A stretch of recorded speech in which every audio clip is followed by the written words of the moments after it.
Nearly 2.5 years ago, Mountain by Bannerlord came out.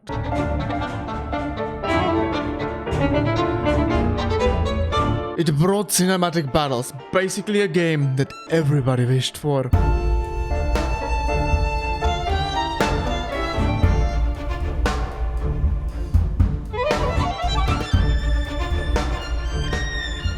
The very first thing you will notice in this game that the gameplay is out of the world satisfying, and you, my friend, will be immediately hooked. Catch this! The mobs are going all around them. They just surrounded the main blob of the enemy infantry. They will take out the mobs. Oh no, oh no, oh no, they are already running. When you are not in battle, you are traveling through the Calradia, the vast and rich world of Bannerlord. There is many places and cultures to visit. The towns have different places to visit like taverns, while each of them having a different vibe, with people to talk to, heroes to recruit, and with just one press of a button, you can see all the stuff you can do in here. Of course, we cannot forget the villages, all in different styles, with NPCs that will give you different quests. You have vast skill tree to level up, try to buy cheap and sell high, and now you can afford to buy a better armor. You can join tournaments.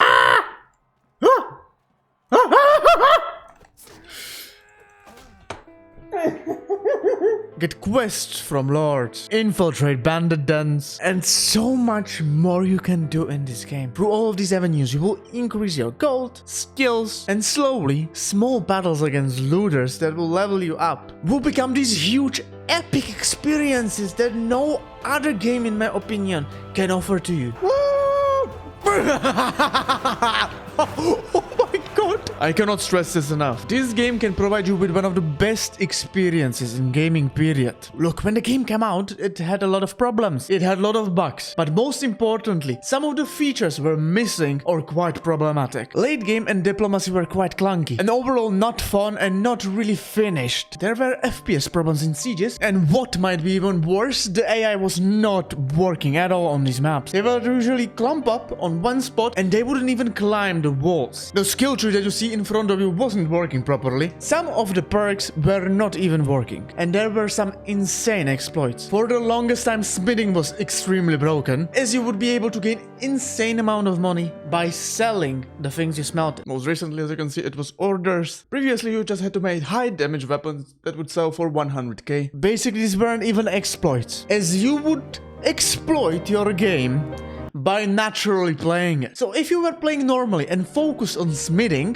when you would get good enough, you would basically break your game because you would have infinite amount of money. And I hear you say, as it is in an early access game, the patches will come out and they will fix the game. And yes, your assumption is correct. But before we get into how they handled it, there is new shite arising on the horizon. There's new things becoming apparent to the player base. As months flew by, people started realizing few things. Oh boy, the game's pretty shallow in it. And a bit grindy. At this point in time, it was apparent. The gameplay is amazing. The game is vast and there's a lot of things to do. The game is wide, but it lacks depth. Sadly, most of the game mechanics in this game don't feel game-changing. Most of them are there to make you more money, but they sadly don't feel important enough on their own. Stuff like hunting bandits in the area won't decrease their amount. You will just hunt them to increase your skill level or to level up your army. Clearing bandit dens are the same. You won't get anything cool necessarily. Therefore, you are not motivated to do specific tasks. Besides the obvious increasing levels and gaining gold, the stuff you do, even when it comes to the huge battles, don't feel impactful. Or the game does a terrible job of showing you the impact. Most of the mechanics feel unfinished. On its own, it's not that bad. But what it damages the most, it's the role-playing part. Because of the shallow mechanics, for many people, it's hard to immerse themselves in the game. You can of course still roleplay, but it requires a lot of effort. But there is still depth here and there. For example, if you want to build a successful workshop, you have to check what adjacent villages are making. So here in Sanala, we have a lot of grain production, meaning that starting a brewery in the city will be really effective. There are sadly also quality of life changes that hurt the immersion. If you travel with your party to any town, you will get this pop-up and you can do everything from here.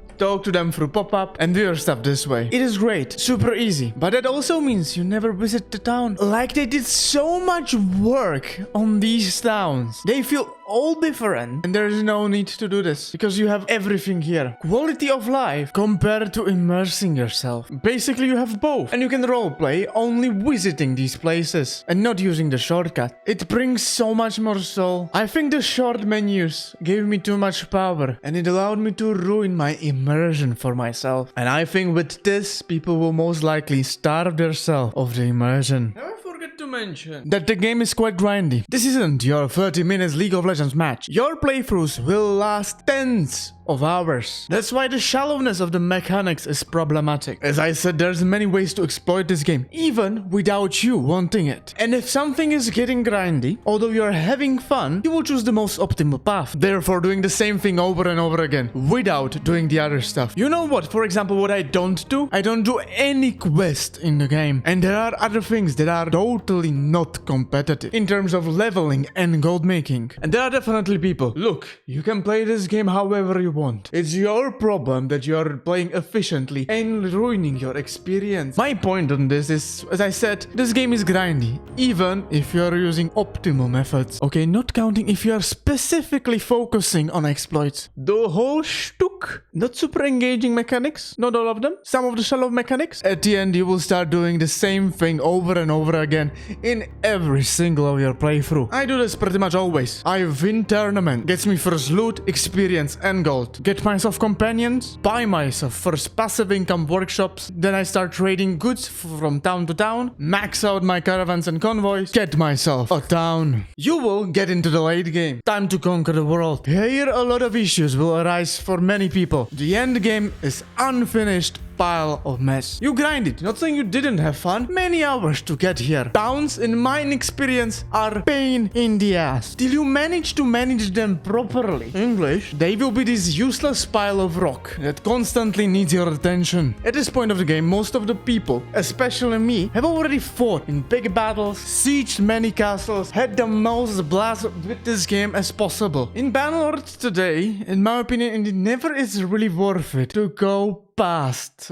into the late game. And all of the grinding you did is pretty much useless because you were grinding to have an epic late game, which is not there. I'm not even getting into the lacking diplomacy setting. And what's even worse, in my experience, at this point, if you don't start using exploit, you won't be able to build elite armies because they are so expensive to wield into the battle. And when I start doing the exploits, I stop having fun. And there's people who think the same. This was all present when the game released in 2020. A lot of excitement and hope because patches starting rolling out and they were going out fast, fixing bugs, fixing crashes, adjusting numbers. But eventually the patches would slow down. After some time, smithing got nerfed, ladders and performance in sieges were fixed. They even added new items, improved faction balance. They even added very cool stuff like new commands and battle generation. As the battlefield from now would more reflect the positioning on the map. If there was a bridge, you would fight on a bridge. But here is where the good news ends. From 2020 there were a bunch of patches, but besides the things I mentioned, nothing has really changed. The game launched into early access in bad state. It was super fun with a lot of potential, but so much missing and broken. At the time the people said we will trust the developers that they will fix it and make it work. They put a bandage on a broken bone and nothing else. All the things that needed to be added, fixed, improved, late game overhauled, economy balanced. Nothing really happened. They just patched a few things so the blood wasn't spewing out, but the leg is still broken. Now the mood is different. Every update there is a lot of backlash, and I think deserved. This was a bit harsh. They are trying, but stuff is still far away from being fixed or balanced. We also cannot forget,